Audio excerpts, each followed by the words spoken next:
Hello, everyone, and welcome to the concession stand here on the KB Radio Network. I am your host, Kevin Reed, and this is the review of Disney Plus Marvel Television's Daredevil Born Again Season 2, Episode 2 and 3, which both episodes dropped on March the 31st.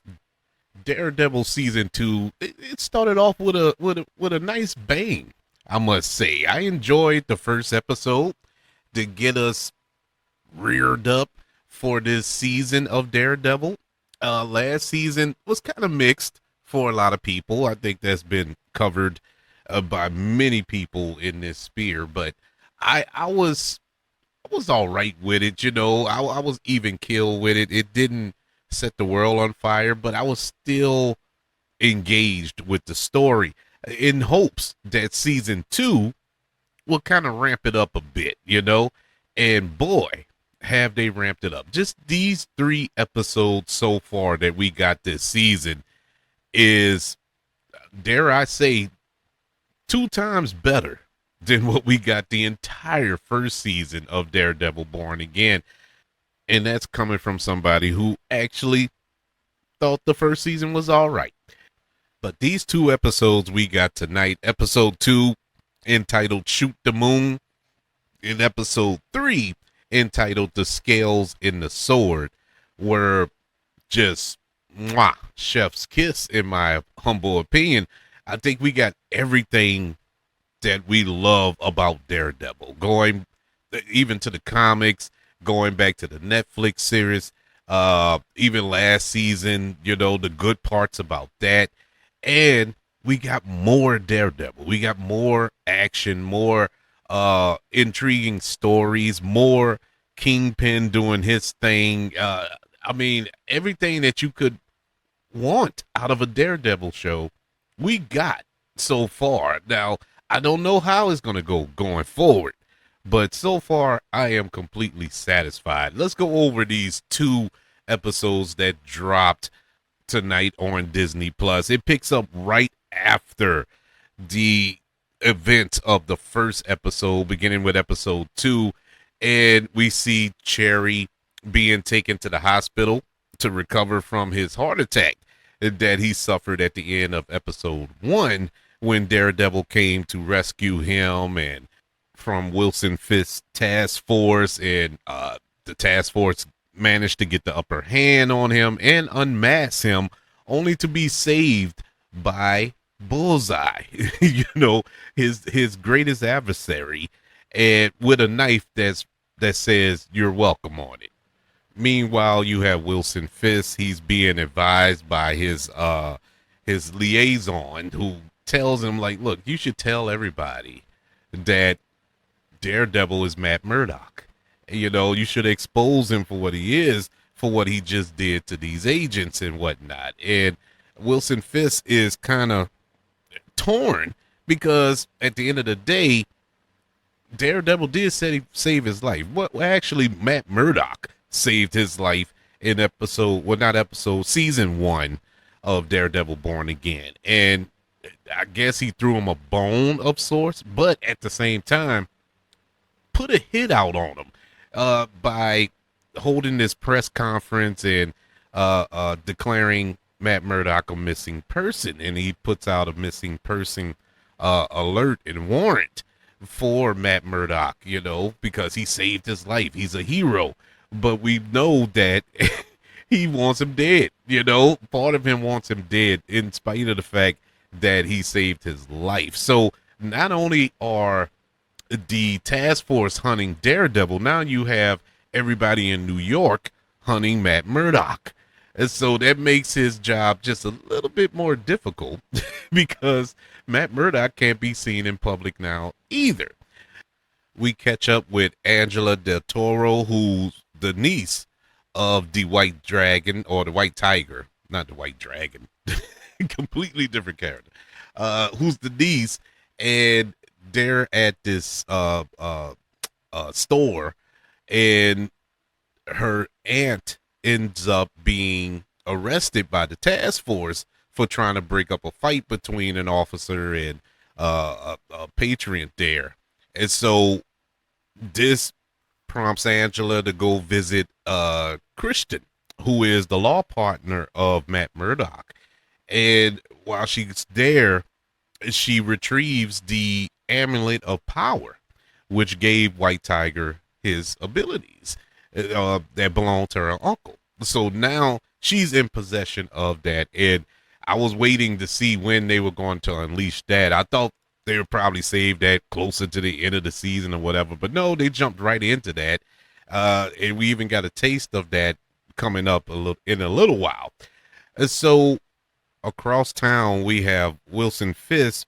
He's talking to Daniel Blake about these leaks that are happening. This online thing where somebody is dressing up as Wilson Fisk, pretty much mocking him. And we all know that Kingpin does not like to be mocked. So he's a little angry with Daniel, but he has a soft spot for Daniel because him not having a rightful heir, he really looks at Daniel as his rightful heir and trying to coach him up to be possibly the next Kingpin or whatever his plans are. We don't know. He plays it pretty close to the vest, but that's what it's kind of indicating up front. But he has a conversation, I should say, have a conversation with Daniel about this. Like, you need to find out who the leak is, where this leak is coming from, because obviously it's coming from the inside. And now Daniel pretty much knows who the culprit is. It must be BB. It's the only person that could have leaked all this information out. And so he has this little dinner date with her and cooks dinner and tells her to stop, because Daniel isn't this cold-blooded killer, at least not yet. I don't know how that character is going to end up turning out, but right now, but he has a soft spot for BB. He really does have feelings for BB and doesn't want anything to happen to her. He's telling her to stop because, look, they're going to hurt you and me. So if you're the one doing it, to stop. I really like that scene. That was probably the best scene from the actor who plays Blake. I can't. Why I always forget his name, and it's crazy because it's James Gandolfini's son, but I keep forgetting his first name. But anyway, I liked him in this scene. Actually, I've liked him this season more than I liked him last season, even though I didn't hate him. I didn't dislike his performance, but I just thought it was meh. Anybody could have played that role. But now it looks like he's really growing into the role, and I really do enjoy him as Blake or Daniel Blake this season. We have Vanessa, who is growing more and more paranoid, as days go by because of Bullseye. She know that Bullseye is after her. Bullseye is truly after her, and she is shaking in her boots with the threat of Bullseye coming after her, because what can you do against Bullseye? Honestly, he can kill you from a mile away if he wanted to, so it's really nothing you can do but just accept your loss, man. Take the L. But she is struggling with that. We have Matt and Karen. They're attacked by the task force at their little hangout that's over Josie's, the bar. And Daredevil, he does what he does. He makes work up. He worked them in that bar and in their little love dungeon that they have over the top over there. But while he's making mincemeat of the task force, we have Karen. She takes one of them hostage. And so the episode ends with Karen bringing Matt to where she has this task force agent tied up and blindfolded. And that's how episode 2 comes to an end. So we move on to episode 3, and this episode we open up right where we left off. Karen and Matt are interrogating this agent who is ready to defect. He's tired of the foolishness that Fisk has put them in charge of, and wrangling up these people and whatnot. And it's he's ready to defect. He's ready to fight against Fisk and this task force. And so he helps them out by giving Karen and Daredevil a card, one of their cards that a key card that can open up the doors at the Red Hook operation, where they are holding the people captured, and where the cargo from that ship from the first episode is being held. And so we move on to Christian McDuffie, who is preparing to defend the swordsman in his trial, who we saw get arrested under Wilson Fisk's new little deportation thing. And he claims that the charges are a form of retaliation after he refused to invest in Wilson Fisk's Red Hook project. So, but before I get to that, it was a cool little scene, which it wasn't cool when it was happening, but it is the ultimate setup. One of the best setups I saw in television in a long while. And it was Christian Christian being escorted into Red Hook.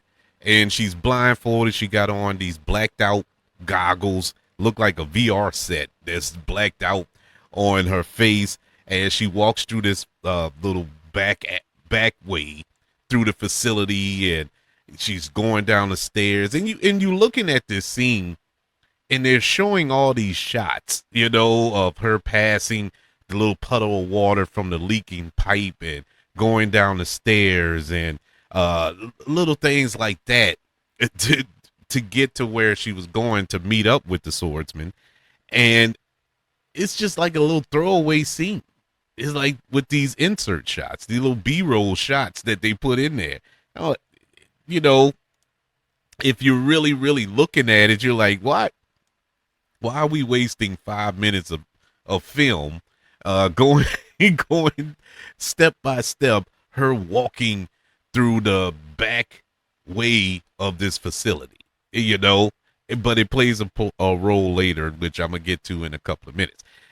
So we get to the trial, and during the hearing, the prosecution, they rely heavily on this psychological evaluation that Heather Glenn gave. And we saw in episode 1 where she falsified those reports, changed it up to whereas he came off, he being the swordsman, as this psycho vigilante killer type. And so he looks mentally unstable now because of her falsifying those reports. And ultimately, the judges or the council or whatever they are, they decided to convict Jack, and convicted him and found him guilty of the crimes that he's been accused of, which I don't even remember the charges. Did they say the charge? I'm pretty sure they did, but I don't remember for some strange reason. But anyway, he was found guilty, unlawfully, mind you.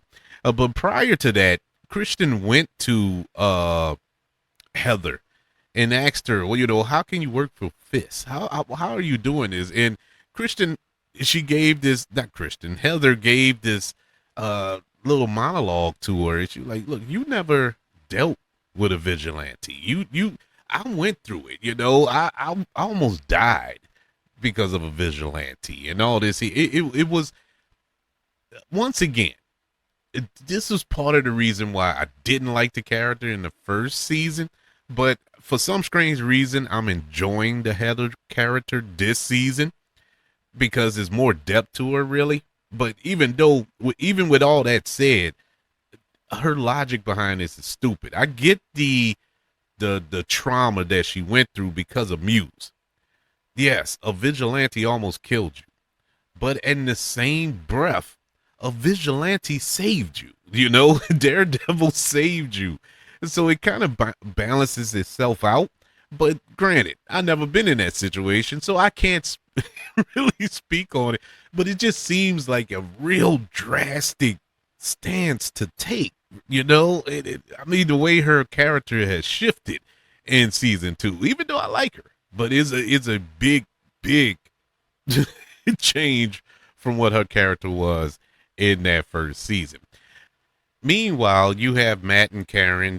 They're continuing their investigation of the Red Hook facility, and a mysterious document about Red Hook reaches the governor, and she comes down to confront Wilson Fisk, and she questions the port's special legal status as a historical free port, which is a monkey wrench because, nobody ever questioned Wilson Fisk on this. And now the governor is questioning him, and she outranks him, at least politically. And so now it's a bit of an issue. And so, although she is largely tolerant of Wilson Fisk's policy so far, the governor makes it clear that her support has limits. And so she warns that if something goes wrong, such as suspicious cargo shipments, she has the authority to revoke the special legal status of Red Hook. So after the trial, Matt, he's convinced. He's convinced that he has to go on this rescue mission now. And so he convinces Christian. And she's at the bar drinking and whatnot, and managed to, after the loss, she's drinking her woes away. And managed to get her back to the office where he can interrogate her, ask her about the facility, Red Hook, when she went to go visit Jack. And she was like, well, they had me blindfolded and I couldn't see anything. And, cute little line there. And he was like, oh, I can work with that. And so she describes everything. And that's when we go back through the series of events of her walking through that facility and passing where the birds were perched on the little ledge there, and the little puddle of water from the drip from the water, and just follow these signs, follow these sounds, and that's how he was able to get in. And it was just cool, that little callback and going back to that moment. Now, I know movies and TV shows probably have done this a million times, but I just love the way it was done on this show in this episode. It was genius. I felt real subtle and big at the same time. And so he uses her memory of the sound and the layout to get in. Also using the key card that he got from that task force agent to gain access inside. And that's where he discovers a dozen of prisoners being held in cages, including people who don't even, it's not even a vigilante. I was about to say don't even have superpowers, but not all of them have.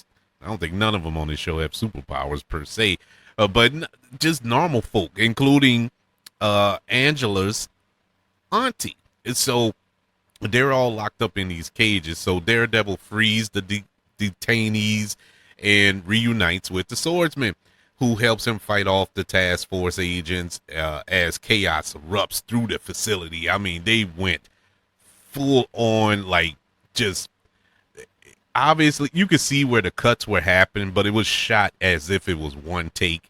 And that goes all the way back to the Netflix Daredevils, going down that hallway and that epic fight scene, and even on the Punisher did the same thing in that prison scene. But this was a callback to that, and it was done really well. I was hyped up. I stood up in my chair or sat up in my chair. I was all in on that little action fight sequence there. I was enjoying the piss out of it. Outside of the base, you have Karen. She's waiting in the car, and she's monitoring the situation, waiting for, I guess, her cue from Matt. and to engage her portion of this mission. But while waiting, she runs across Angela Del Toro, and she claims that her aunt is being held captured inside as well. She's there to help. She's there to break her out and whatnot. So with her seeing Karen there, she's like, "Oh, Daredevil's inside." So I'm here to help. So and you see her wearing the amulet of power as well. And so Angela, she also brings some of the radio communications, some of the walkie talkies from the task force that she was able to take from, I guess, the one she either beat up or stole. I don't know how she got them. They didn't explain how she got them, but she had them. And so that helps Karen communicate with Daredevil during the escape. And so while the free prisoners escape the facility, Karen and Angela, they commandeer, because one of the things she also stole, she being Angela, was a key to one of their tanks, one of their big old RVs, and they was able to use that truck to block some of the gunfire from the task force while the prisoners are getting into the back of it so they can continue on with that rescue mission. So Jack takes the truck. He at least drives the truck with the prisoners away. They manage to get away. Karen and Daredevil, they escape separately in another direction in their vehicle. And we also see where Angela sabotaged the agents' vehicles by slashing their tires to prevent them from chasing them as they escaped. But no good deed goes unpunished. Can't celebrate too long, especially on this show.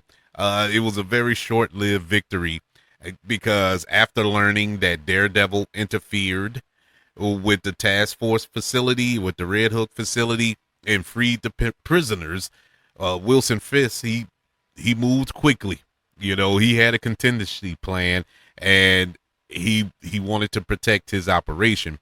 In doing so, he orders the destruction of the Northern Star, because he knew that if he left that up, it would draw the attention of the mayor that all of these prisoners and hostages, I guess is more accurate to describe them,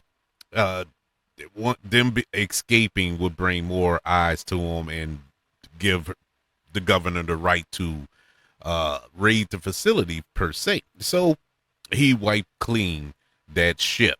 So moments later, as the ship explodes and it kills everybody on board of the ship, and erasing any witnesses who can expose Wilson Fisk for what he's doing, unloading all of this arsenal, this cargo off of the ship.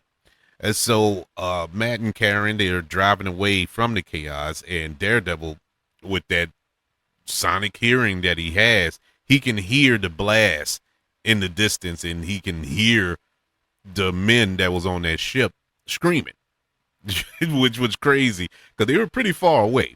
And that just goes to show you how potent his sense of sound is. And the realization hit him immediately, because he was horrified. I mean, he was legit horrified. And Matt tells Karen what just had happened, and that's how episode 3 comes to a close. These 2 episodes were bangers, man. I was all in on this, man. I enjoyed these 2. So far, so good. So far, so good. 3 episodes in, I have 0 complaints so far. It is a huge improvement from season 1. Huge improvement. And we still have 5 more episodes to go this season. I don't know why they dropped 2 in 1. I'm happy that they did, but I really don't know the explanation of why they dropped 2. I'm pretty sure it's out there somewhere. I just didn't see it, but I'm glad that they did it. These were 2 amazing episodes of an amazing season so far. I would like to know, what did you think of Daredevil Born Again Season 2, Episode 2 and 3? Did you enjoy it? Are you back engaged if you were unengaged from what you saw last season, or just with Marvel, period? I know Marvel has kind of been on the ropes for the last few years, but I will say this has been a breath of fresh air, man. This feels good. This feels like Marvel. And knowing that we're getting that Punisher short after this, and then right after that, we're getting Spider-Man Brand New Day. Oh my God, man. It looks like it feels like Marvel's getting their legs back under them. We'll see. I don't want to speak too soon because, like I said, we still have 5 episodes to go, and this can go left really quick. But before that happens, and I pray that it don't, I'm going to revel in these first 3, which I completely enjoyed. I want to know your feelings. Email the show, kbradiopodcast@gmail.com. You can also search for the show on all social media platforms. Just search for the KB Radio Network. Also, don't forget about YouTube. Subscribe to the KB Radio Network channel and like this video if you don't mind. Don't forget about the 5 stars, the reviews, and sharing this show if you're listening on Apple Podcasts, Spotify, iHeartRadio, wherever you are currently listening to the concession stand here on the KB Radio Network. Everybody, thank you for joining me for this review of episode 2 and 3 of Daredevil Born Again Season 2. Want you all to know that I love you, continue to love everyone, and until we speak again, you all be blessed.